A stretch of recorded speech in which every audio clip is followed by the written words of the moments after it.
गुरुर्ब्रह्मा गुरुर्विष्णुः गुरुर्देवो महेश्वरः गुरुः साक्षात् परं ब्रह्म तस्मै श्री गुरवे नमः। व्यासं वसिष्ठनप्तारं शक्तेः पौत्रमकल्मषम् पराशरात्मजं वन्दे सुकतातं तपोनिधिम्। शुक्लाम्बरधरं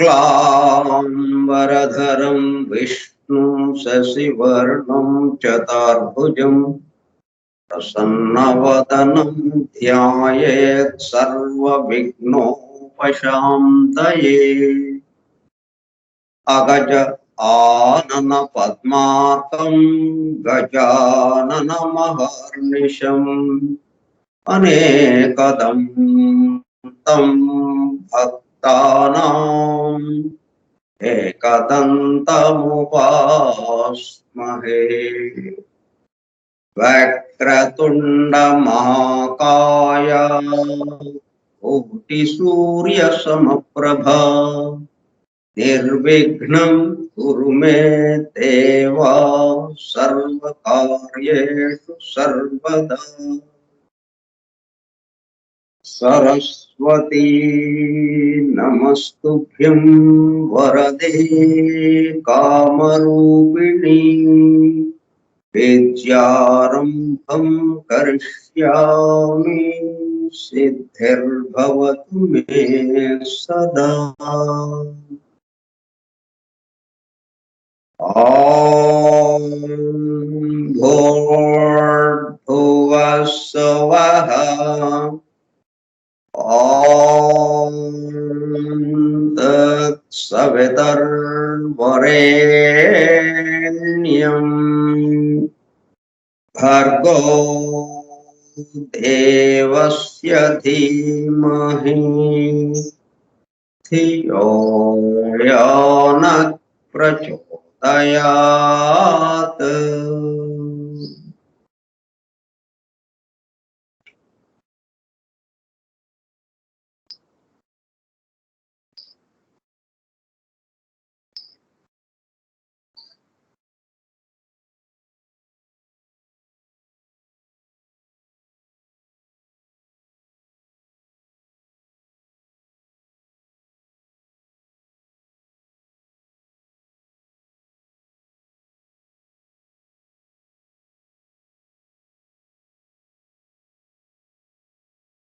Vasudeva. Vasudeva.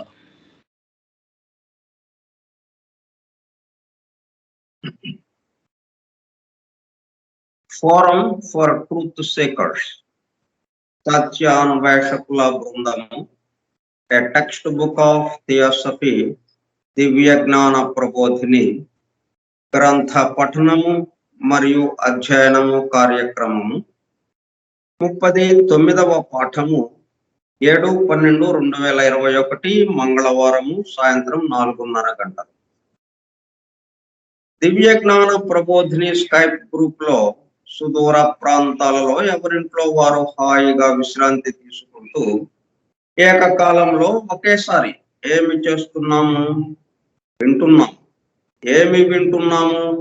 1888 సంవత్సరంలో అనగా దాదాపు 133 సంవత్సరముల క్రితము the synthesis of science, religion and philosophy, శాస్త్రము, మతము మరియు తాత్వికతల సమన్వయ రూపముగా పరమ గురువులు సమస్త మానవాళి ఆధ్యాత్మిక అభివృద్ధి కొరకు మేడం హెలెనా పెట్రోవ్నా బ్లవెట్స్కీ ద్వారా ప్రప్రథమముగా ప్రస్తుత సైంటిఫిక్ యుగంలో భౌతికతలో కూరుకుపోతున్న మానవాళిని భౌతికత నుండి ఆధ్యాత్మికత వైపుకు మరల్చడానికి, అలానే పూర్తిగా ఆధ్యాత్మికత వైపు రమ్మని వారి ఉద్దేశ్యము కాదు.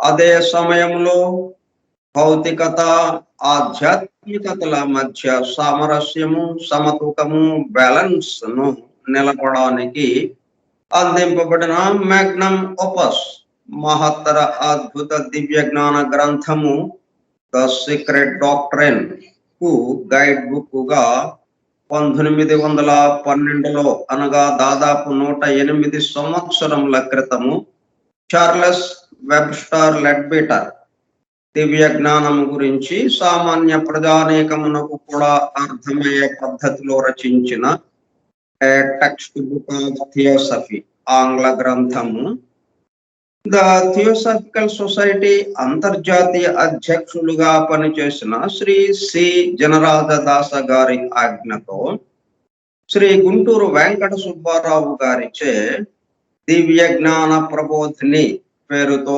ఆంధ్రీకరింపబడి 1942 సంవత్సరంలో అనగా దాదాపు 80 సంవత్సరముల క్రితం అడయారులోని ద థియోసాఫికల్ పబ్లిషింగ్ హౌస్ వారి ద్వారా ముద్రింపబడి తెలుగు భాష మాట్లాడే ప్రజలకు, మేధావులతో సహా సామాన్య ప్రజానీకము దివ్య జ్ఞానము గురించి అవగాహన, అండర్స్టాండింగ్ చేసుకుని దానిలో తెలిపిన విషయములను తమ నిత్య జీవితంలో ఆచరణలోనికి తెచ్చుకుంటకు వీలుగా అందుబాటులోనికి వచ్చిన గ్రంథ రాజమును ఫోరం ఫర్ ట్రూత్ సీకర్స్ సత్యాన్వేషకుల బృందము ద్వారా నిర్వహింపబడుతున్న గ్రంథ పఠనము మరియు అధ్యయనము కార్యక్రమంలో పోస్టర్ డోసుగా పఠిస్తూ అధ్యయనము చేయుతుండగా ఆ కార్యక్రమంలో పాల్గొని ఎలా ఉంటున్నాము? అత్యంత శ్రద్ధాసక్తులతో చెవియొగ్గి వినుచున్న, అనగా లంతా చెవులు చేసుకుని వినుచున్న ప్రియ సోదర శ్రోతలందరికీ నమస్కారం.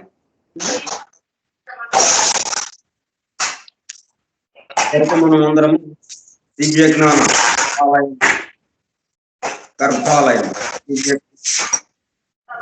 ఆలయం యొక్క నిలబడి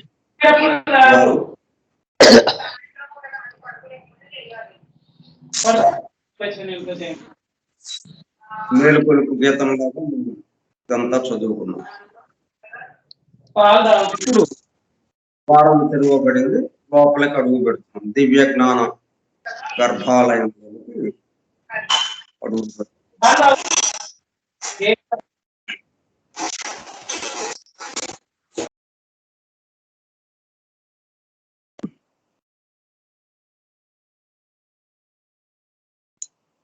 దివ్య జ్ఞాన ప్రబోధిని యోగి లెడ్బెటర్ గారు వ్రాసిన ద టెక్స్ట్ బుక్ ఆఫ్ థియోసఫీకి ఆంధ్రీకరణము గుంటూరు వెంకట సుబ్బారావు చే ఆంధ్రీకరింపబడినది. అడయారు థియోసాఫికల్ పబ్లిషింగ్ హౌస్ వారిచే ప్రచురింపబడినది 1942 సంవత్సరం. 10 అధ్యాయములు గల ఈ గ్రంథంలో 5 అధ్యాయములు పూర్తి చేసుకుని 6వ అధ్యాయం అయినటువంటి మరణానంతర స్థితి దానికి సంబంధించి మనము ఆ విశేషాలు తెలుసుకుంటున్నాం. ఎందుకు తెలుసుకుంటున్నాం అంటే తగు జాగ్రత్త వహించడం కోసం. ఎందుకంటే మనం భౌతిక జీవితంలో ఎలాగైతే మనం జీవితాన్ని కొనసాగిస్తాము, దీని మీద ఆధారపడి, పూర్తిగా దీని మీద ఆధారపడి మాత్రమే కామలోక జీవితం ఉంటుంది. కామలోక జీవితం ప్రత్యేకంగా ఉండదు. ఈ భౌతిక దేహాన్ని విడిచిపెట్టేశాం, పార్థివ దేహాన్ని విడిచిపెట్టేశాం, భూలోకాన్ని విడిచిపెట్టేశాం, ఇక దీంతో మనకి సంబంధం లేదు, అక్కడ ఏదో కొత్త జీవితం ఉంటుంది అంటానికి లేదు. దీని మీద ఆధారపడి అది ఉంటుంది. కాబట్టి మనం తగు జాగ్రత్తలు తీసుకోవాల్సిన అవసరం ఉంది. తగు జాగ్రత్తలు తీసుకోవాలంటే ఈ దీని మీద ఆధారపడి అక్కడ ఎలా ఉంటుందో ఆ విషయాలు తెలిస్తే తప్ప మనకి జాగ్రత్తలు తీసుకోవడానికి వీలు అవ్వదు.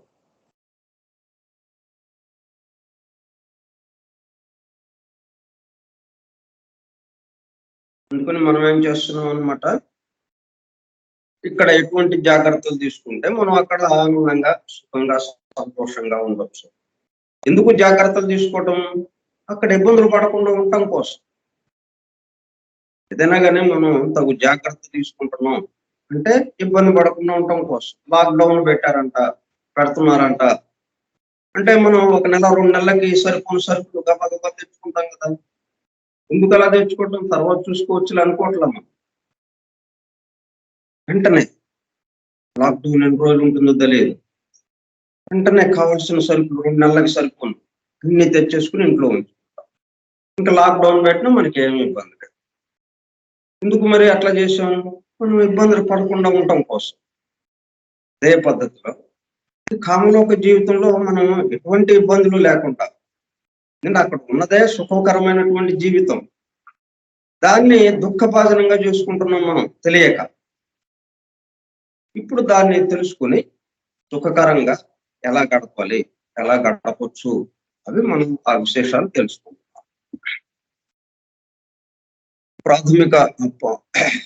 ప్రారంభ వాక్యం చదువుకుని మనం గ్రంథ పఠనంలోకి వెళదాం. ఆధునిక విజ్ఞానం యొక్క దృష్టి పథము నుండి తప్పిపోయిన తత్వ దర్శనం ఒకటి నేటికి ఉన్నది. మనం ఇక్కడ చేరామంటే అర్థం ఏంటి? ఏదో ఒకటి తప్పిపోయింది, దాన్ని వెతకడానికి ఇక్కడ కూర్చున్నాం. వెతకడానికంటే మరి తిరుగుతూ ఉండాలి కదా మనం. ఆ ఊరు ఈ ఊరు తిరగాలి, ఎక్కడ ఉంది, ఎక్కడ దొరుకుతుందో అని. ఇక్కడే, ఎందుకంటే దొరికేది అక్కడ మనలోనే ఉంది. అది తప్పిపోవాలి, అది తప్పిపోయిందని అనుకుంటున్నాం. కాబట్టి ఎక్కడ ఎతకాలి? ఇంట్లోనే ఉంది ఆ వస్తువు, తప్పిపోలేదు, మనలోనే ఉంది, మన హృదయంలోనే ఉంది, మనగా ఉంది అది, కానీ తప్పిపోయిందని అనుకుంటున్నాం. కాబట్టి మనం ఎతకడానికి కూర్చున్నాం. ఎక్కడ ఎతకాలి? మనలోనే ఎతకాలి. దానికి ఈ అధ్యాయం.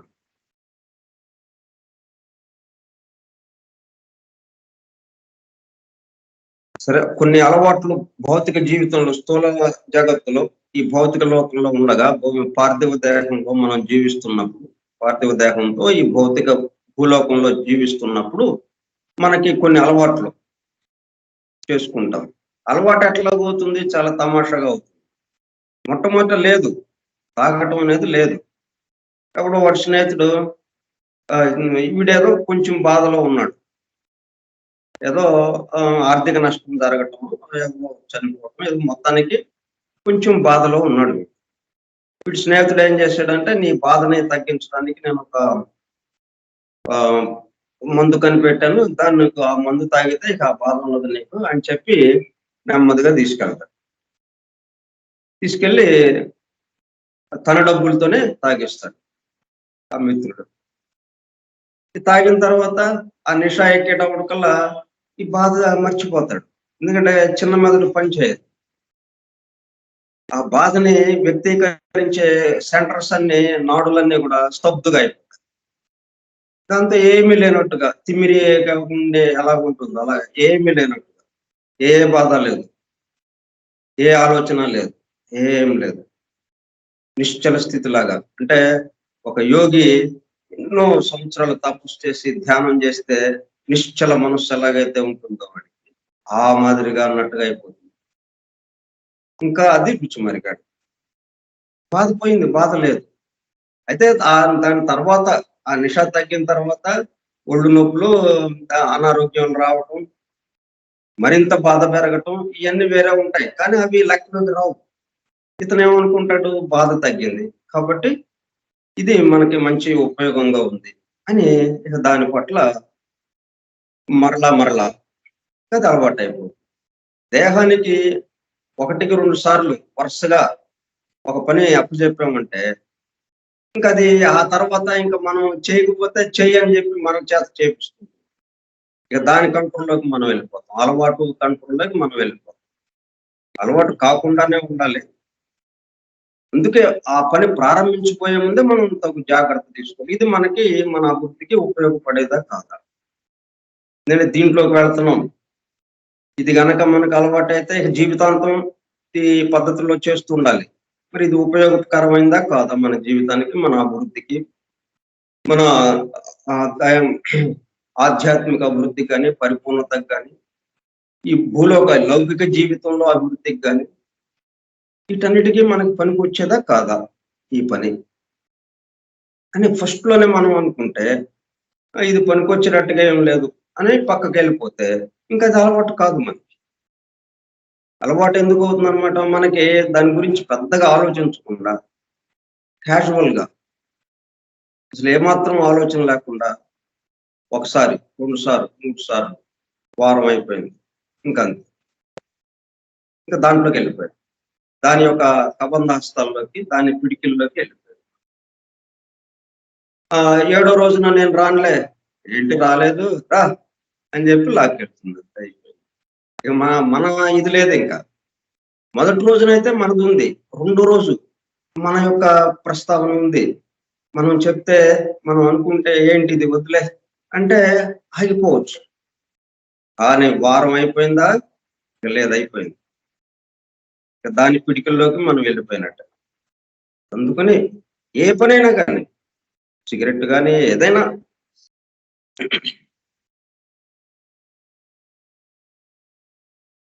అట్లాగే ఇప్పుడు గ్రంథ పఠనం ఇదో ఒకటి వినటానికి అలవాటు పడ్డాం.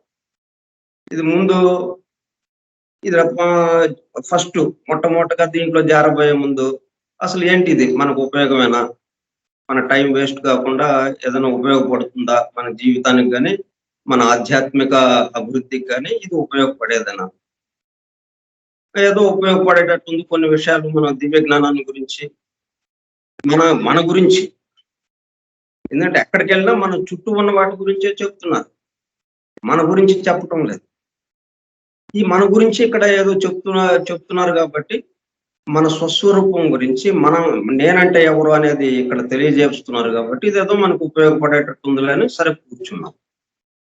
ఇంకా ఒక రోజు, 2 రోజులు, వారం. ఇదెందుకులే నాకు వద్దులే అంటే ఇంకెళ్ళలేదు. అలవాటయిపోయింది. ఇంకా ఆ టైంకి అక్కడికొచ్చి కూర్చుంటాం అంతే ఇక. వెంటనే దాంట్లో జాయిన్ అవ్వటానికి లింక్ క్లిక్ చేసేస్తాం ఆటోమేటిక్‌గా. ఇది అలవాటు యొక్క గొప్పతనం అదనమాట. అయితే ఇది మంచిగే కాబట్టి ఇంక ఇబ్బంది లేదు. ఉదాహరణకు ఒక త్రాగుబోతు లేక ఒక విషయాసక్తుల గురించి చూచెదాం. వానికి ఇక్కడ ఈ పార్థివలోక జీవితంలో వివేకమును, ప్రపంచ జ్ఞానమును, మర్యాదను, కుటుంబాభిమానమును అన్నిటినీ అణగద్రొక్కగలంత బలం గల విషయ వాంఛ మరణానంతరమున వానికి ఆ తృష్ణ ఇక్కడ కంటే 100 రెట్లు ఎక్కువ బలముగానున్నను. పార్థివ దేహము లేనందున నా తృష్ణను తీర్చుకొనుటకు బొత్తిగా అశక్తుడై ఉండను. ఇటువంటివన్నీనమాట. మనం ఎక్కడైతే ఏమైతే అలవాట్లు చేసుకున్నామో ఇక్కడ అలవాట్లు దేనివల్ల మనం ఆ పనులు చేసుకోగలుగుతున్నాం, పార్థివ దేహం ఉంటాం. ఇప్పుడు పార్థివ దేహం లేదు కామలోకంలోకి వెళ్ళేటప్పుడు. కాబట్టి ఈ అలవాట్లు చేయడానికి లేదు. అక్కడితో ఆగిపోతుంది. ఆలోచనతోనే ఆగిపోతుంది. ఆలోచన, కోరికతో ఆగిపోతుంది. ఆ కోరిక తీరడానికి అవకాశం లేదు. కాబట్టి అలవాటు పట్ల చాలా జాగ్రత్త. చేశాం అంతే అయిపోయింది. ఒకవేళ ఒక రోజున జరగలేదు, ఆ పని చేయలేదు, ఏం పర్లేదు అన్నట్టుగా అది దానికి అంటుకోకుండా ఉన్నట్టుగా అన్నమాట. తామరాకు మీద నీటి బొట్టులాగా చెప్పుకున్నట్టుగా మనం మన పనులని సాగిస్తూ ఉండాలి. దాని మీద గాఢతతో, అది లేకపోతే మన జీవితం లేదు అన్నట్టుగా ఉన్నామంటే అక్కడ ఎన్నో 100 రెట్లు ఎక్కువగా మనం బాధపడాల్సి వస్తుంది. ఎందుకంటే ఆ కోరిక తీర్చడానికి స్థూల లోకంలో అయితే ఉంది. అవకాశం ఉంది ఇక్కడ. సరే, ఆ అలవాటయింది. ఆ అలవాటుకు తగ్గట్టుగా ఆ సమయానికి ఆ పని చేస్తూ ఉంటాం. దాంతో మనకి ఎక్కడ ఏమి ఇబ్బంది ఉన్నట్టుగా అనిపించదు. కానీ ఇక్కడికొచ్చేటప్పటికల్లా పార్థివ లేదు. పార్థివ లేకపోతే ఇక కోరికతో ఆగిపోతుంది.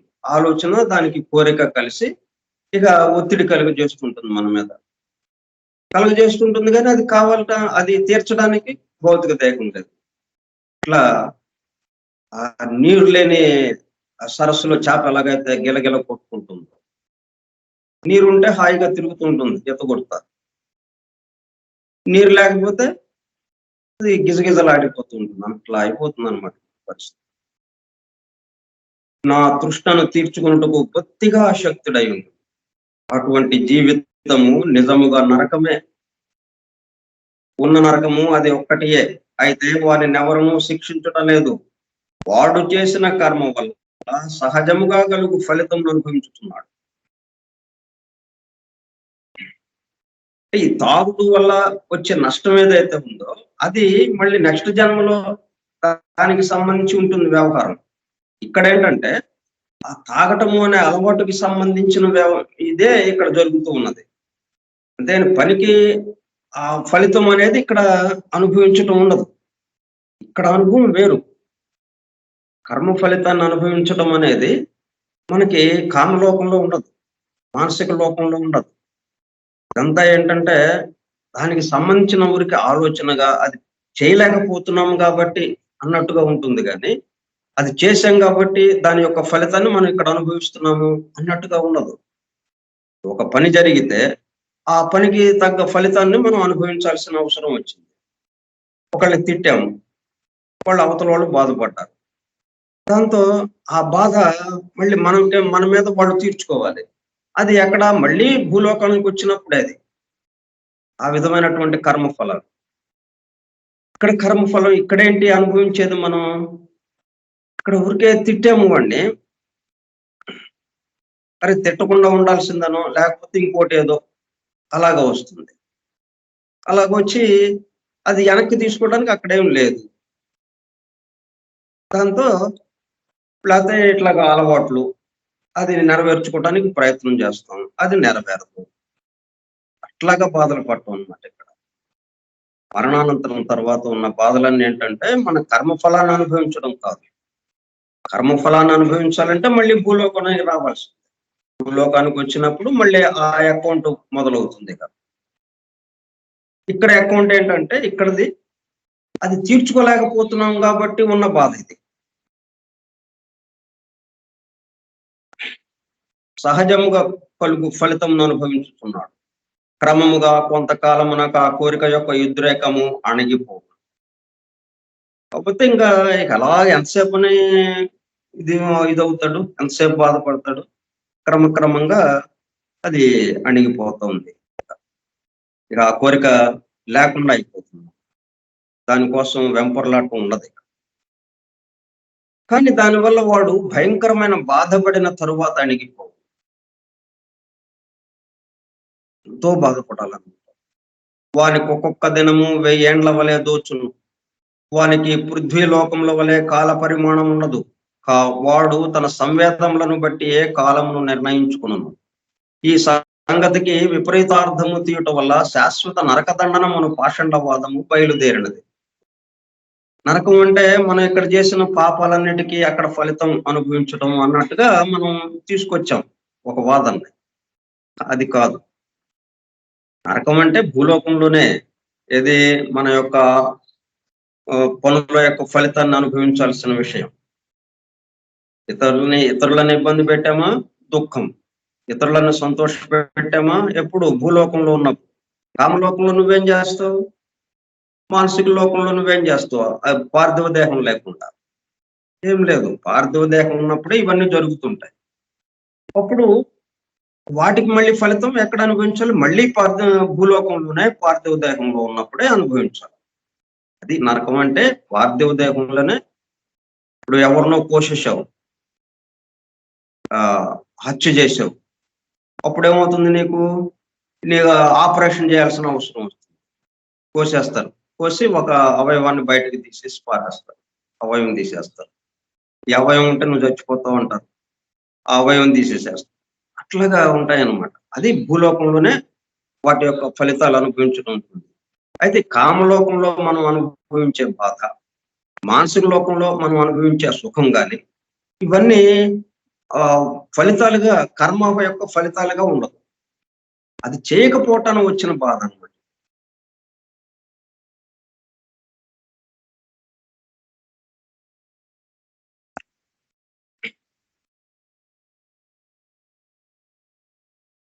ఇంత అపరిమితమైన కామము లేనప్పుడు కూడా తీర్చుటకు అవకాశం లేని కోరిక అత్యంత వేదనను కలిగించు సందర్భములు అనేకం ఉండవచ్చు.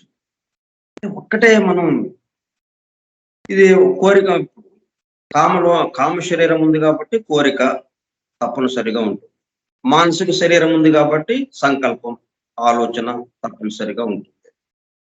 ఈ రెండు కలిసేటప్పుడు కల్లా అది చేయటానికి ఏది కావాలి? భౌతిక దేహం కావాలి. ఆలోచన వచ్చింది, ఆలోచనకి కోరిక తోడైంది. ఈ రెండు కలిపి మనం ఇక్కడ తీర్చుకోవాలి అంటే, అది పని చేయాలి అంటే పార్థివ దేహం కావాలి మనకి, భౌతిక దేహం కావాలి. ఇప్పుడు భౌతిక దేహం లేదు మనకి, కానీ ఈ రెండు దేహాలు ఉన్నాయి కదా, అవి మామూలుగానే వాటి పని అవి చేస్తున్నాయి. మానసిక శరీరము సంకల్పాన్ని వదులుతూనే ఉంది, కామ శరీరము ఆ సంకల్పాలకి కామాన్ని జత చేస్తూనే ఉంది, కోరికను జత చేస్తూనే ఉంది. అక్కడితో ఆగిపోయింది. పార్థివ దేహం లేదు కదా, అక్కడితో ఆగిపోయింది. దాంతో ఈ బాధలన్నీ నన్ను అది చేయటానికి వీలు పడట్లేదు కాబట్టి అది బాధ. ఇప్పుడు మనం దాన్ని తప్పించుకోవటం ఎట్లాగా అంటే, ఇప్పుడు వచ్చింది, ఆలోచనకి కోరిక తోడైంది, ఈ పని చేయాలి అనిపించింది, ఈ పని ఇప్పుడు చేసేయాలి, చేస్తే నాకు బాగుంటుంది అని అనిపించింది. అదే చేయడానికి కుదరలేదు. తీసే, ఇప్పుడు కుదరలేదు, ఏముందానికి అని ఇక్కడే మనం అలవాటు చేసుకోవాలి. భూలోకంలో ఉన్నప్పుడే ఒకటి చాలా విపరీతమైన కోరిక కలిగింది. వస్తువు కొనాలను, లేకపోతే తాగాలను, ఏదో ఒక రకమైనటువంటిది దానికి సంబంధించి చాలా విపరీతమైనటువంటి కోరిక వచ్చేసింది. వస్తే వెంటనే దాన్ని అమలు చేయడానికి ప్రయత్నించాడు. అది అమలు కాలేదు. ఏదో కారణం ద్వారా ఏ కారణంతో అయితే కానీ అది కుదరలేదు. ఓహో సరే, మనం అనుకున్నాం ఇప్పుడు ఈ గ్రంథ పఠనం చేద్దాం అనుకున్నాం. 4:30కి కూర్చుందాం అనుకున్నాం. 4:20కి ఏదో పని పడింది, అర్జెంటు పని. ఇంకా కూర్చోడానికి అవకాశం కలగట్లా. అమ్మో ఎట్లాగ ఇప్పుడు అని అనుకోకుండా, ఓకే ఇంకోసారి చూద్దాం. వాళ్ళవే ఇది ఒక్కరోజు మానేసినంత మాత్రాన కొంప మునిగేదేం లేదు. ఏం చెప్పారో తర్వాత తెలుసుకోవచ్చు. ఇది ఎందుకని ఆగాల్సి వచ్చిందో, ఆ పనికి వేరే పనికి ఏదొచ్చిందో దానికి వెళ్ళిపోదాం. దీనికి అటెండ్ కాలేకపోయామే అన్న బాధ అక్కర్లేదు. ఇప్పుడేంటి ఇట్లాగే మనం అలవాటు చేసుకున్నాం అనుకోండి, కోరిక వచ్చింది, అది తీర్చాలి, అది తీరలేదు, కొన్ని కారణాల దృష్ట్యా తీరలేదు అది. పర్వాలేదు, అది అవసరం లేదేమో ఇప్పుడు మనకి. అది అవసరమైతే మనకి తీరుండేది, ఆ పరిస్థితులు అలాగా మనకి కలుసుబాటుగా వచ్చేది. కాబట్టి మనకు అక్కర్లేదేమో అది తీసేయి అన్నట్టుగా. జరిగినా పర్లేదు, జరగకపోయినా అంతకన్నా మంచిదే అన్నట్టుగా మనం ఇక్కడ అంటి ముట్టనట్టుగా ఆ విధంగా కొంచెం మనకు అలవాటు చేసుకున్నామంటే ఇక్కడ ఇంకా చూడండి, కామలోకంలో మరి కోరిక, ఆలోచన, సంకల్పానికి కోరిక తోడైంది. ఇక్కడ తీర్చడానికి భౌతిక దేహం లేదు. ఓకే, ఇంకొక పనిలోకి వెళ్ళిపోదాం అన్నట్టుగా అయిపోతుంది. ఇంకా బాధ లేదు మనకి. ఇక్కడ బాధ తగ్గించుకోవాలి అంటే ఇక్కడే మనం ట్రైనింగ్ ప్రారంభించాలి. అంటే ముట్టనట్టుగా ప్రవర్తించడం. జరగలేదు, పర్వాలేదు. జరిగింది, ఓకే, సంతోషమే. జరగలేదు, అంతకన్నా డబుల్ సంతోషం అన్నట్టుగా మనం వీటన్నిటి పట్ల ఆ భావంతో మనకి ముందుకు కదులుతుంటే అప్పుడు ఏమవుతుందన్నమాట, ఆటోమేటిక్గా అక్కడ కామలోకంలో దర్జాగా తిరుగుతాం. ఎందుకంటే కోరికలన్నీ తీర్చడానికి లేదు, అవకాశం లేదు. అయినా కానీ మనకేమి దాని గురించి ఆలోచన లేదు. దాంతో ఏమవుతుంది, కోరికలు కూడా ఆగిపోతాయి. తీర్చడానికి వీడు బాధపడతా ఉంటే అప్పుడు వాడు వచ్చి అవి బాధ పెట్టడానికి చూస్తారు. ఎవరైనా కానీ మనల్ని మనం ఊరికే గిల్లుతాడు ఒకడు వచ్చి, వీడు ఏడుస్తూ కూర్చుంటాడు. వాడు ఇంకా ఎక్కువ గిల్లేవాడు. ఎందుకంటే వీడికి ఆనందం వాడికి మనం ఏడుస్తుంటే. అట్లాగా దానికి స్పందించకుండా మనం మామూలుగా ఉన్నాం అనుకో, వీడు ఏమి దీనికి మన పప్పులు ఉడకట్లేదని వాడు ఆగిపోతాడు. అట్లా ఉంటుందన్నమాట. అందువల్ల ఇప్పుడు ఏమవుతుంది, మనం ఎప్పుడైతే బాధని అనుభవించకుండా అలాగా తటస్థంగా ఉన్నామో ఇంకా అది రావు.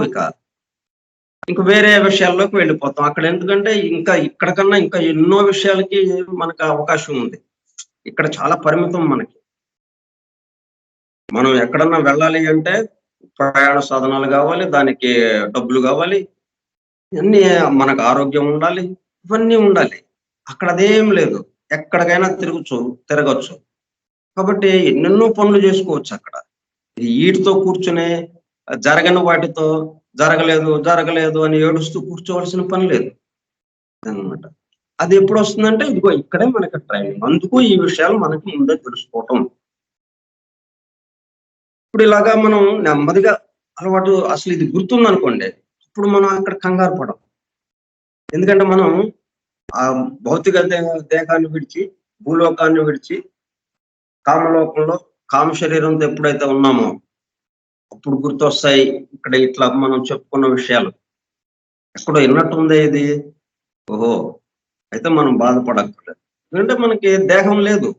దేహం లేనప్పుడు ఎలా చేస్తాం మనం? కాబట్టి ఆ కోరిక ఇంకా అక్కర్లేదు ఇప్పుడు మనకి అన్నట్టుగా ఆగిపోతాం. ఇంత అపరిమితమైన కామం లేనప్పుడు కూడా తీర్చుటకు అవకాశం లేని కోరిక అత్యంత వేదనను కలిగించే సందర్భం అనేకం ఉండవచ్చు. ఒక్క త్రాగుడే, విషయలోలత్వం ఇవే అని కాదు, మంచి వాళ్ళకు కూడా వాళ్ళు ఏదో ఆలోచన ఉంటాయి, అది తీరకపోవచ్చు. తీరకపోతే బాధపడకుండా ఉండడం. తీరితే ఓకే, తీరకపోయినా పర్వాలేదు అన్నట్టుగా మనం ఇక్కడే ట్రైనింగ్ అవుతాం.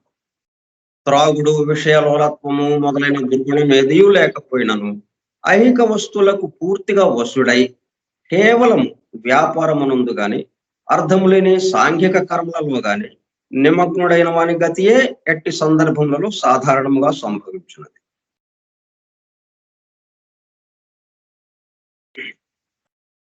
ఏ పనైనా కానీ పూర్తిగా భౌతిక స్థితిలో, భౌతికంగా స్థూల జాగ్రత్తకి సంబంధించి ఇట్లాగా చేస్తుంటే పట్టుదలగా ఒక పని ఏదో చేస్తా ఉన్నాడు, అది ఇక్కడ చేయటానికి కుదరదు. అక్కడంటే చేయటానికి వీలైంది, భౌతిక దేహం ఉంది కాబట్టి. ఇక్కడ భౌతిక దేహం లేదు కాబట్టి కట్ ఆఫ్, అక్కడితో ఆగిపోయింది. కోరిక వచ్చింది, పట్టుదల వచ్చేసింది, బయలుదేరు. ఎక్కడికి బయలుదేరుతాడు? లేదు ఇక్కడ. ఇక గిజగిజలాడుతుంది. అరే ఇది చేయలేకపోయామే, ఏంటి ఇంతగా ఇదైపోయాం మనం, పట్టుదలగా అనుకున్న పని క్షణాల్లో చేసేవాళ్ళం మనం, ఏంటిది ఇట్లాగైపోయాం మనం అని గిజగిజలాడిపోతాం. మంచి పని వాడు చాలా మంచిగా అనుకున్న పని ఎంతో పట్టుదలతో అవి సాధించడం ఉండేది భూలోకంలో. మరి ఇక్కడ అది అవకాశం లేదు. అది గమనించుకోవాలి. మనం భౌతిక దేహం మనకు లేదు. భౌతిక దేహం లేనప్పుడు కర్మలు చేయటానికి అవకాశం లేదు. కోరిక కర్మ చేయాలంటే మనకి ఎక్కడి నుంచి ఆ ఒత్తిడి వచ్చింది? ఆ సంకల్పము మానసిక శరీరం నుంచి. దానికి కోరిక, ఇష్టాలు, దానికి భావోద్వేగాలు, ఆవేశాలు, వాంఛలు, ఇవన్నీ కలిపి ఆ ఆలోచనకి మన మీదకి వచ్చేసింది ఒత్తిడిగా. అది భూలోకంలో ఉన్నాం కాబట్టి భౌతిక దేహంతో ఉన్నాం కాబట్టి అది చేసాం. మంచిదో చెడ్డదో తర్వాత సంగతి. ముందు వచ్చిన సంకల్పాన్ని నెరవేర్చాం. ఇక్కడ అవకాశం ఉందా కాబట్టి. అక్కడ అవకాశం లేదు. ఇది మనం బాగా అర్థం చేసుకోవాలి. భౌతిక దేహము, స్థూల దేహము లేదు కాబట్టి సంకల్పాలు నెరవేర్చడానికి అవకాశం లేదు. కోరికలు నెరవేర్చడానికి అవకాశం లేదు. ఇక్కడ మనం జాగ్రత్త పడితే ఇట్లాగని అప్పుడు మనం అక్కడ ఏమాత్రం ఇప్పుడు ఇట్లా ఇక్కడ ఇంకా కుదరదు ఇక్కడ, ఆగు ఇక్కడ కుదరదు, కుదరదు అని చెప్పి మనమే చెప్పేస్తుంటాం. అంటే ఈ జీవాత్మ దగ్గర నుంచి కొద్దిగా సంకేతాలు వెళుతూ ఉంటాయి. ఎందుచేతన అట్టి వానికి కామలోకము విసుగు పుట్టించు. వాడు 24 గంటలు పనిచేసేవాడు. వ్యాపారమో లేకపోతే ఇంకొక పనిలో ఏదో ఒకటి. ఇక్కడ చేయడానికి ఏం లేదు. దాంతో విసుగు పుడుతుంది. ఎందుచేతననగా వానికి కావలసినవి అక్కడ దొరకవు. అక్కడ చేయుటకు వ్యాపారం ఉండదు. కావలసినంత సహవాసం దొరుకును గాని ఇక్కడ సాంఘిక జీవితం ఆధారములైన కపట ప్రవర్తనలకు అక్కడ తావులేనందున వానికి అక్కడ సంఘము వేరు విధంగా కనిపిస్తుంది. పైన ఒక మాట, లోపల ఒక మాట కుదరదు అక్కడ.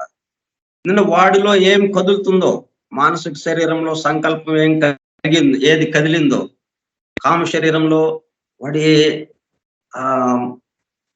కోరికలు కానీ, వాంఛలు కానీ ఇటువంటి ఏం కదిలి అవన్నీ రంగుల రూపంలో మోసం చేయడానికి అవకాశం లేదు. పైకి మెత్తగా మాట్లాడతా లోపల గుర్తు కోసేసేటట్టుగా ఉండేట అనటానికి లేదు ఇక్కడ. అంత వేరుగా ఉంటుందన్నమాట మనకి స్థూల లోకంలోకి పరిస్థితులకి, కామలోక పరిస్థితులకి తేడా. అయితే ఇటువంటి సందర్భంలో బహు కొద్దిగా ఉంటుంది. చాలా మందికి ఈ ఐహిక జీవితం కంటే మరణానంతర స్థితి ఎక్కువ సుఖముగా ఉంటుంది. ఇప్పటి వరకు మనకేంటి కష్టాలు, బాధలు.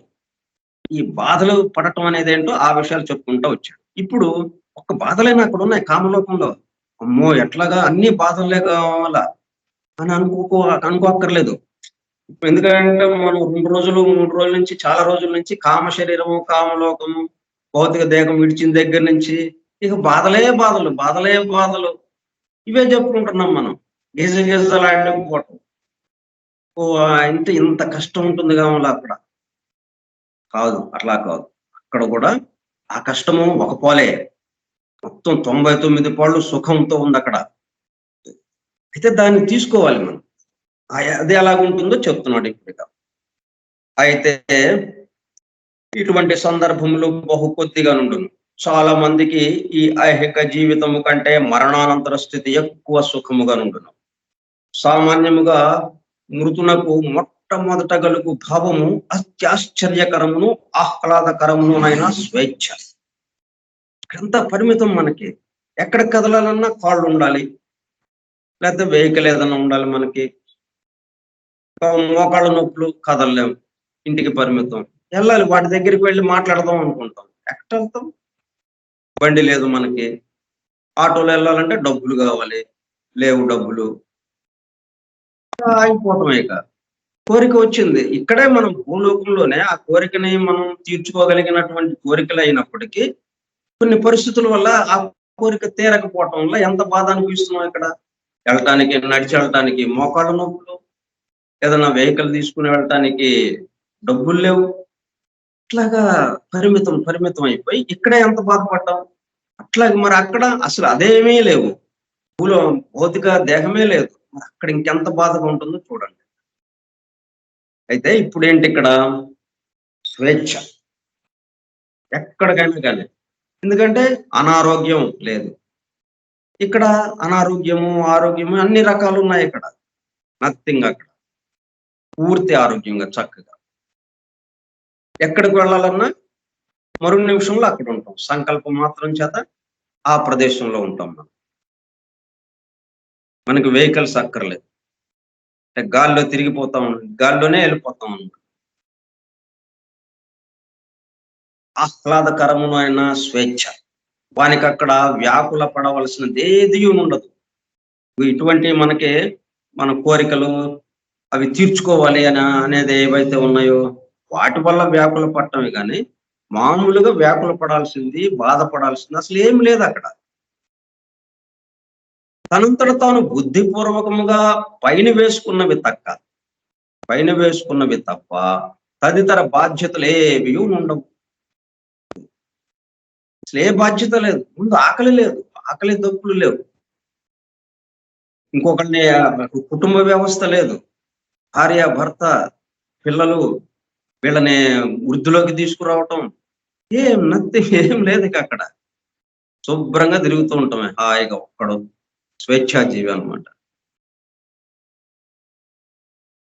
మనుషులందరూ ఏ కొద్ది మందియో తప్ప తక్కిన మనుషులందరూ ఐహిక జీవితమున చేయకూడని పనులు చేయటంలో గడిపెదరు. అయితే తమను తమ యాలుబిడ్డలను పోషించుకున్నట ఆ పనులు చేయక తప్పదు. ఇప్పుడు మనం భూలోకంలో ఉన్నాము. పెళ్లి చేశారు పెద్దోళ్ళు, పిల్లలు పుట్టారు. మరి వాళ్ళని పోషించాలి. పోషించడానికి మనకి చేతనైన దానికి ఏదో చిన్న ఉద్యోగం, పెద్ద ఉద్యోగం చేయాలి. ఒక్కోసారి మోసాలు చేయాలి.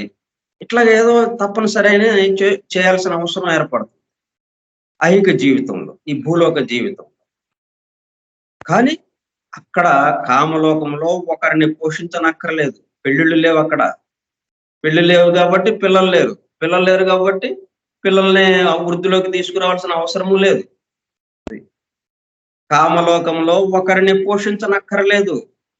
తినుటకు తిండి అక్కర్లేదు. ఆకలేదు. శీతోష్ణములచే బాధితులు గారు. చలిగా ఉంది, దుప్పట్టు కొనుక్కొని రావాలి, షాప్లోకి వెళ్ళి దుప్పటి కప్పుకొని పడుకోవాలి, అక్కర్లేదు. చలి లేదు, వేడి లేదు. కనుక ఉండుటకు ఇల్లు అక్కర్లేదు. మనకి శీతోష్ణాల నుంచి తప్పించుకోవడానికే కదా, రక్షణ కోసమే కదా మనం ఇల్లు కట్టుకుని జాగ్రత్తగా ఉంటున్నాం. వర్షం నుంచి, ఎండ నుంచి, వేడి నుంచి, చలి నుంచి కాపాడుకోవటానికే కదా. ఆది మానవులేమో గుహల్లో ఉండేవాళ్ళు. సరే, మనం వచ్చాక ఇప్పుడు ఇల్లు కట్టుకుని చక్కగా ఆ ఇళ్లలో ఉంటున్నాం.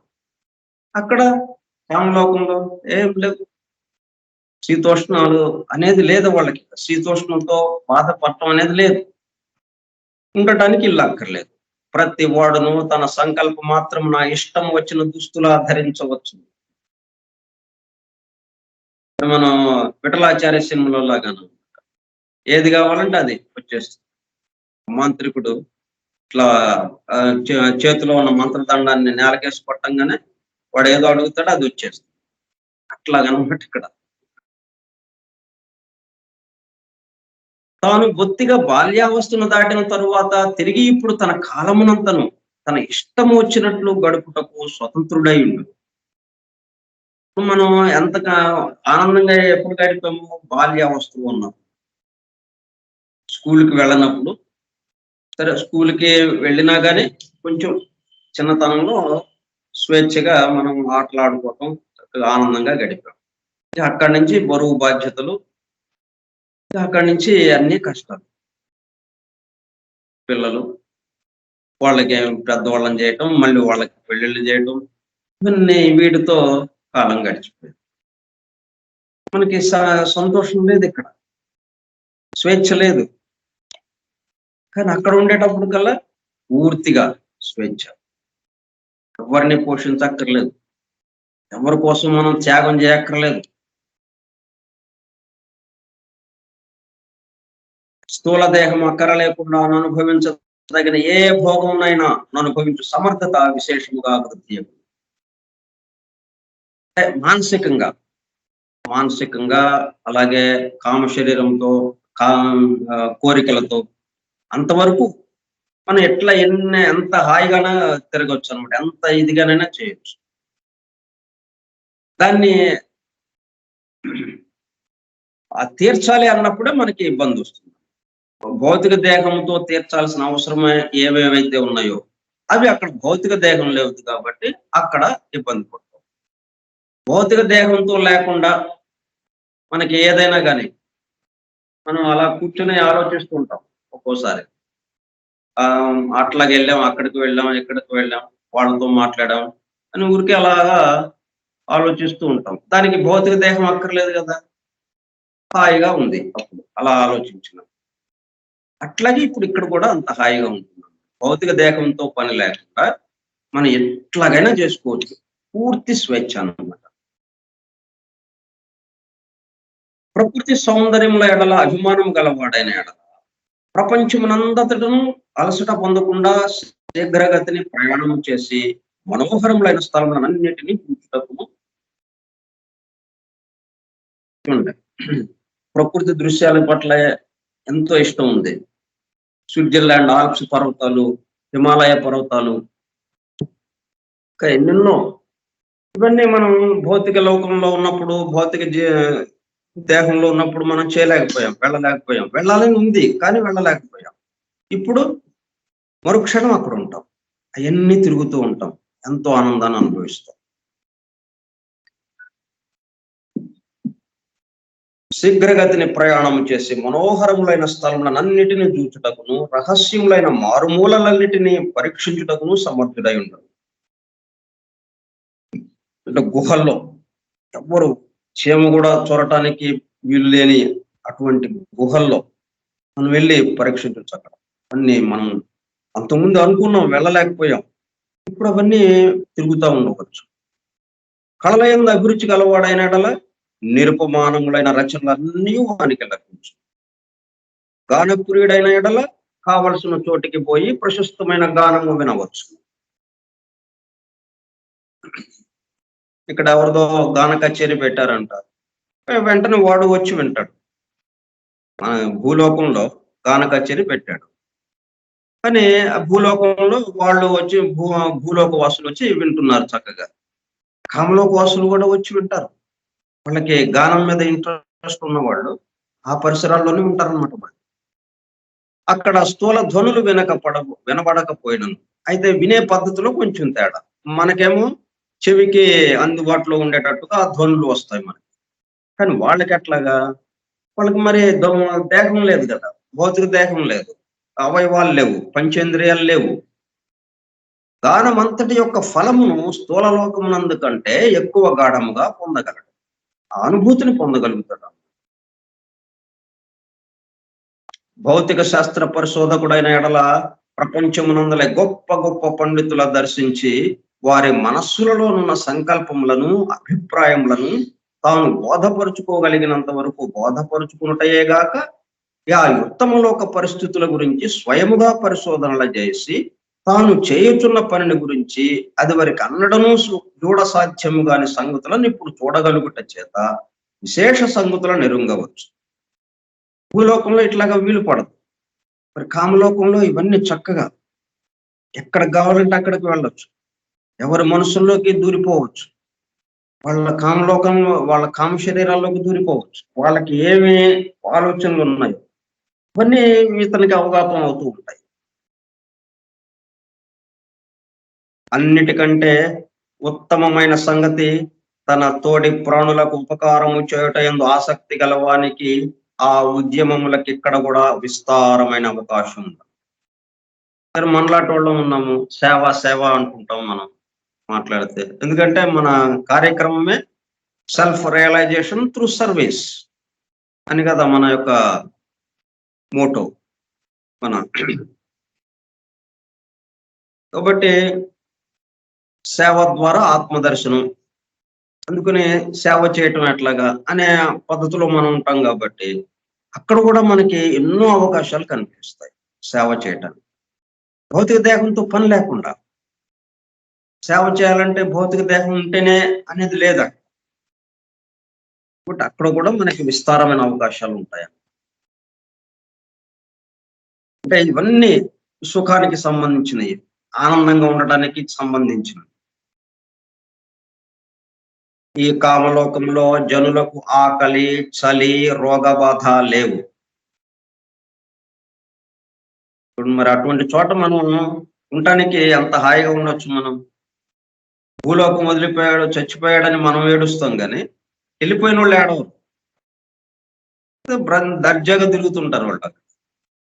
మనమే ఇక్కడ మనోడు లేడు లేడు అని చెప్పి మనం ఏడుస్తుంటాం తప్పితే వాడు ఎంత దర్జాగా హాయిగా తిరుగుతూ ఉంటాడు. కానీ అనేకులు అజ్ఞానులగుటచే జ్ఞానమును అభిలషించు వారును ఐహిక విషయముల లంపటులగుటచే ఆముష్మికము వైపు మనస్సును దిరిపు బోధల పడయగోరు వారును తమ తమ భావజాలములలో తగులుకున్న వారొకటచే ఈ క్రొత్త పరిస్థితులను గ్రహించి ఈ లోక సంబంధమైన సంగతులను తమ భావజనితములైన దురభిప్రాయములకును భేదమును తెలియజేయగల వారి చేతనే ఆ జాలములలో నుండి గలవారును అయి ఉన్నారు, విడిపింపబడగలవారును అయి ఉన్నారు. అంటే ఇది ఇంత చక్కటి శ్లోకం కదా. ఆ విషయాలు వాళ్ళకి నచ్చజెప్పి అంటే బాధపడే వాళ్ళని చూసాం కదా ముందు మనం. మొట్టమొదటిగా భౌతిక దేహం విడవంగానే కామలోకంలో కామ శరీరంతో తిరుగుతున్నాము. మరణానంతర స్థితి మొట్టమొదటి స్థితి ఏంటనమాట, కామలోకంలో కామ శరీరముతో తిరగటం. అక్కడ మనం ముందేం చెప్పుకున్నాం, అన్ని బాధలు బాధలు. అట్లా బాధపడుతూ తిరుగుతున్న వాళ్ళు ఎవరైతే ఉంటారో వాళ్ళందరికీ కూడా మనం ఈ విషయాల గురించి వివరించి, ఇది ఇట్లా ఉంటుంది, ఇది ఇలాగ ఉంటుంది అని వాళ్ళకి వివరించి వాళ్ళని ఆ బాధ నుంచి మనం విముక్తి చేయడానికి అవకాశం ఉంది. ఇట్లా సేవ చేయొచ్చు మనం. అంటే వాళ్ళకి కొత్త పరిస్థితులు, వాళ్ళకి అంతకుముందు ఎప్పుడు వినలేదు, వాళ్ళకి తెలియదు, అందుకని కంగారు పడుతున్నారు వాళ్ళు.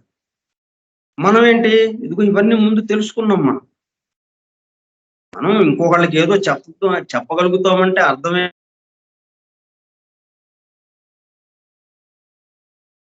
ఉంది కాబట్టి, వీళ్ళకి ఆ విషయం గురించి అవగాహన ఉంది కాబట్టి. ఇప్పుడు వాళ్ళలాగానే మనం కూడా కొత్తగా వెళ్ళాము, ఇంకా వాళ్ళకి మనం ఏం చెప్తాం, వాళ్ళలాగానే వాళ్ళ పక్కన కూర్చుని మనం ఏడుస్తూ ఉంటాం.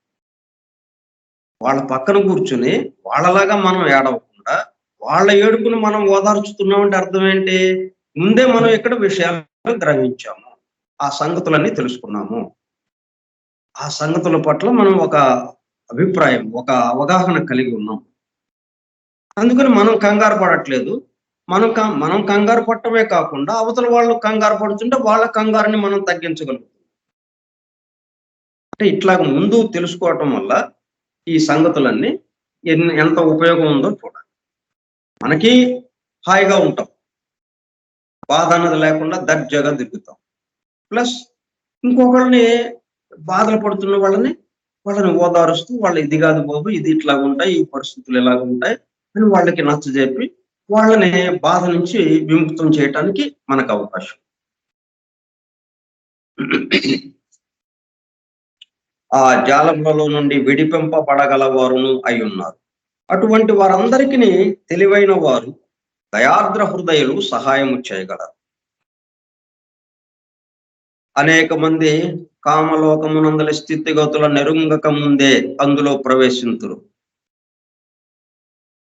అంటే మనం భూలోకంలో ఉన్నప్పుడు ఏంటి, ఇక్కడ రందే కదా, ఇక్కడ ఈ లోకంలో మనం ఎట్లాగా 10 మంది కన్నా మించి ఉండాలి, మనం డబ్బు సంపాదించాలి, సుఖాలు పొందాలి, వీటితోనే మా ఇంట్లో వస్తువులు కొనుక్కోవాలి, ఇట్లా వీటితోనే ఆలోచనతో గడిచిపోయింది. అంటే భూలోకంలోనే మనం శాశ్వతంగా ఉంటాం అన్నట్టుగా, మనకు మరణం లేదు అన్నట్టుగా మనం అలాగా అయిపోయింది. సరే, చివరికి భౌతిక దేహం విడిచాము. ఇప్పటి వరకు మనం జీవిస్తున్నదంతా పూర్తిగా మార్పు వచ్చేసింది. ఎంత కంగారుగా ఉంటుంది మనకి, అసలు ఈ ఆలోచనే లేదు, ఇట్లా అవుతుందా మనకి, మనం ఈ భౌతిక దేహాన్ని విడవాల్సిన అవసరం ఉంటుందా, అమ్మా భౌతిక దేహం వదిలేసాం ఎట్లాగా ఇప్పుడు అని ఎంత కంగారుగా ఉంటుందో చూడండి. మొట్టమొదటిసారిగా వచ్చేటప్పటికల్లా ఆ విధంగా ఉంటుంది. వారికి మొదట తాము అందులో ప్రవేశించితమన్న సంగతియే గుర్తుండదు, ఇంకా చనిపోలేదు అనుకుంటాడు వాడు, ఎందుకంటే ఇవన్నీ కనిపిస్తుంటాయి కదా వాడికి. కామలోకంలో ఈ కామ శరీరముతో ఇమ్మీడియట్ గా మనం భౌతిక దేహం ఎప్పుడైతే విడిచామో వెంటనే కామలోకంలో ఉన్నాం కదా. కామలోకంలో ఉన్నాం అంటే అర్థం ఏంటి, బతుకున్న వాళ్ళందరూ కనిపిస్తుంటారు మనకి. చనిపోయిన వాళ్లే కాకుండా ఈ మధ్య కాలంలో చనిపోయిన వాళ్ళతో పాటు బతుకున్న వాళ్ళు కూడా కనిపిస్తుంటారు. ఆ బతుకున్న వాళ్ళందరూ కనిపిస్తున్నారు కాబట్టి అసలు నేను చచ్చిపోలేదు అంటాడు. నేను చచ్చిపోతే వాళ్ళెవరు కనపడకుండా ఉండాలి కదా అన్నట్టుగా నేను నేను బతికే ఉన్నాను అన్నట్టుగా ఫీల్ అవుతారు. తామందులో ప్రవేశింతురు. వారికి మొదట తామందులో ప్రవేశించిదమన్న సంగతియే గుర్తుండదు. గుర్తించినప్పుడు అది వరకు వారు నేర్చుకున్న తప్పు వేదాంతమును బట్టి తమకు ప్రాప్తించుననుకుని గతిని తలుచుకుని భయపడదు. అంటే ఇక నెమ్మదిగా తెలిసింది. వారానికో, నెలకో, 2 నెలలకో మొత్తానికి నేను చచ్చిపోయాను. భౌతిక దేహం వదిలేశాను. భూలోకం వదిలేశాను. నరకానికొచ్చాను. భూలోకం వదిలేసామంటే అర్థం ఏంటి? వాడు ఎప్పుడెప్పుడో ఏయో విని ఉంటాడు అక్కడ. నరకాన పడిపోతాం ఫస్ట్ మనం అని. అమ్మా! ఇప్పుడు నరకలోకానికి వచ్చామా? నరకలోకంలో మనల్ని మనం భూలోకంలో చేసిన తప్పుడు పనులకి శిక్షిస్తారనమాట ఇక్కడ. అని ఇక భయపడుతూ గిజగిజలాడుతూ ఉంటాడు. ప్రపంచ జ్ఞానం గలవాడు, ప్రకృతి సంబంధములైన సంగతులను గురించి కొంతవరకు తెలిసిన వాడు మాత్రమే ఇయ్యగల ధైర్యము, సమాశ్వాసము వీరందరకు కావాలి. అప్పుడు ఇవన్నీ మనం కష్టపడి, శ్రమపడి విషయాలన్నీ మనం తెలుసుకుంటున్నాం. ఎందుకు? వాళ్ళకి చెప్పడం కోసం. మన కోసమే కాదు, మనకి ఉపయోగపడుతుంది. అదే సమయంలో అటువంటి మొట్టమొదటిసారిగా ఏ విషయాలు తెలియకుండా వచ్చేసి ఇది నరకలోకం అనుకుని ఇంకా మనకి శిక్షలు వేసేస్తారు. నేను ఆ తప్పు పని చేశాను అందుకని ఇక్కడ నాకు రంపంతో కోస్తారు. ఇట్లాగా ఉన్నాయి కదా నరకంలో ఇటువంటి శిక్షలు ఈ పనికి ఈ శిక్షలు ఉంటాయని చెప్పి మనకి గ్రంథాల్లో అక్కడక్కడ మనకి ఊరికే సంకేతంగా ఇచ్చారు అవి. ఎక్కడ జరుగుతాయి? మళ్ళీ జన్మించిన తర్వాత భూలోకంలో జరుగుతాయి అవి. అయితే ఆ విషయం దాంట్లో చెప్పారు. కానీ అది బయటికి రాకుండా చనిపోయిన తర్వాత నీకు నరకదండన ఉంది అని చెప్పి అలాగే మనల్ని బెదరగొట్టారనమాట. ఇప్పుడు వాడు బెదిరిపోతూ ఉంటాడు. అప్పుడేంటనమాట, ఇట్లా మనం ఈ సంగతులు తెలుసుకున్న వాళ్ళం. మనము హాయిగా ఆనందంతో తిరుగుతూ, అరే బాబు అది కాదు అని వాటి పరిస్థితులు, ఆ కామలోక పరిస్థితులు, కామ శరీరము, వాటికి సంబంధించిన విషయాలు అవన్నీ వాళ్ళకి బోధించేటప్పుడు కల్లా ఇంకేముంది? అట్లాగా అని ఇక మనతో పాటు తిరుగుతాడు ఆనందంగా. మరి ఎంత సేవ చేసినట్టు మనం అక్కడ వాళ్ళకి మనం చూడండి. ఇటు మనం ఆనందంగా ఉన్నాం. అటు బాధపడే వాళ్ళకి ఆనందాన్ని కలిగించు. ఈ సంగతులు తెలుసుకున్నందువల్ల ముందుగా భూలోకంలో జీవిస్తూ, భౌతిక దేహంలో ఉంటూ, భూలోకంలోనే జీవిస్తూ ఉండగా ఈ సంగతులు తెలుసుకున్నందువల్ల అంటే మరణం తర్వాత రాబోయే పరిస్థితుల గురించి ఇప్పుడే మనం గ్రహింపు ఉండడం వల్ల ఎంత ఉపయోగమైందో చూడాలి. కాబట్టి ఇది అవసరమా లేదా మనకి? ఈ విషయాలు తెలుసుకోవాల్సిన అవసరం ఉందా లేదా? కాబట్టి మనం ఈ అధ్యాయం పెట్టుకున్నాం. ఆ పరమ గురువుల యొక్క కృపతో.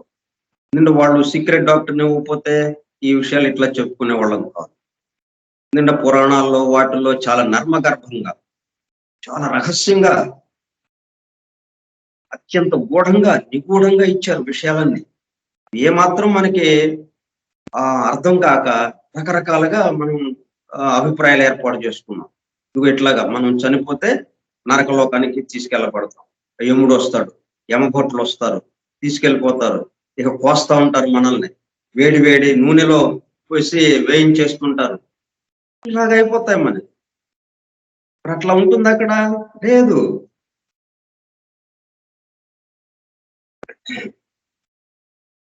కాబట్టి ఆ సీక్రెట్ డాక్టర్ పరమ గురువు బ్లావెట్స్కి ద్వారా అందజేశారు. పూర్తి సైంటిఫిక్ గా చక్కగా అందజేశారు. దాన్ని let better text book of theosophy ఇంకా చక్కగా మనకి అర్థమయ్యేటట్టుగా. దాన్ని మరి మనకి తెలుగు రాదు, మనకి ఇంగ్లీష్ రాదు, మరి అట్లాగా. అందుకని ఆ తెలుగులో మనకి దివ్య జ్ఞాన ప్రభు గుంటూరు వెంకట సుబ్బారావు ఆయనంతటా ఆయన చేశాడా? చేయలేదు. జినరాజదాస గారు పిలిచి ఆయన ఈ పుస్తకాన్ని తెలుగులోకి అనువాదం చేయి, తెలుగు వాళ్ళకు ఉపయోగపడుతుంది అని ఆయన చెప్తే ఈయన దాన్ని చేశాడు. ఇట్లా ఉన్నాయను. కాబట్టి ఆ 3 పుస్తకాలు మనకి అవైలబుల్ గా ఉన్నాయి. ఎవరైనా మీ దగ్గర లేనప్పుడు అవి శాస్త్రి గారిని అడిగితే ఆయన దగ్గర మీరు కొనుక్కోవచ్చు. ఈ సంగతి. సరే, ఈ రోజుకి ఈ కామలోక ప్రయాణ విశేషాలు ముగించుదాము. మరలా రేపు సాయంత్రం మరలా విహారానికి వెళ్దాం కామలోకానికి. విశ్రాంతి తీసుకుందాం రేపటి దాకా.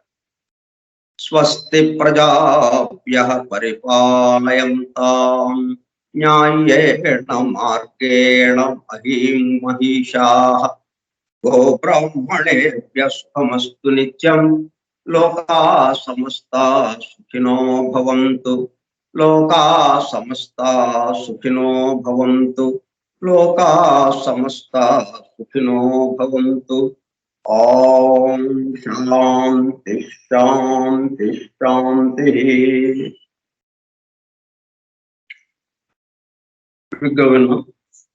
ప్రియ శ్రోతలందరికీ నమస్కారం. ధన్యవాదాలు.